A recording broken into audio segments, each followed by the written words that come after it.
I have great pleasure in welcoming you to this seminar to discuss the contribution of Gandhian outlook and techniques to the solution of tensions between and within nations. I am particularly happy that so many distinguished men and women from so many countries have responded to our invitation. The subject for their deliberations is one which is of overriding importance in the modern world and immediately concerns all individuals of all nations. When the Indian National Commission for Cooperation with UNESCO met for the first time in 1949, it resolved that steps should be taken at an early date to consider the Gandhian doctrines and their relevance to the problem of achieving world peace. UNESCO, which is concerned with the creation of an international outlook and the promotion of friendly feelings between different nations, was naturally greatly interested in the proposal. Since then, we have been considering how best to give effect to our plans of examining Gandhian methods as a means of achieving peace. You will agree that it was hardly necessary to have a seminar only in order to draw attention of Gandhiji's thought. His ideas have been before the world for many years and are already a part of the intellectual heritage of modern man.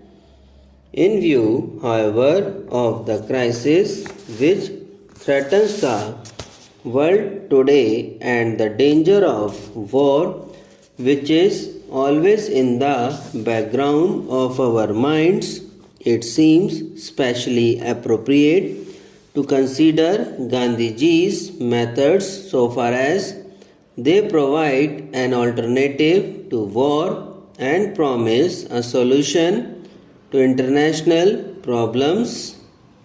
That is why, after much hesitation and thought, we have decided to call this seminar to give distinguished thinkers of the East and the West an opportunity to discuss Gandhiji's methods in all their implications. I am keenly conscious of the stupendous nature of the problem and also of how a solution has until now baffled the efforts of man. It is therefore in a spirit of humility that we have organized this seminar in the hope that the cooperative efforts of thinkers from so many countries may throw some light on our pressing problems and suggest some method of dealing more satisfactorily with the problems of war and peace. The issues at stake are so vast and our aim so important that whether we fully succeed or not, the effort is its own justification. This we have to understand now. The progress of science itself makes it the more urgent to find a solution to these problems. In the past, wars were often due to the fact that man's lack of knowledge did not permit him to utilize to the full the resources of nature. One nation or group could therefore satisfy its need only by depriving others. If food or fodder was scarce, the only means of overcoming this shortage lay in forcible occupation of the fields or pastures belonging to others. Today, the progress of science has created conditions where all legitimate demands of man can be satisfied. We can now live in an economy of plenty rather than one of want.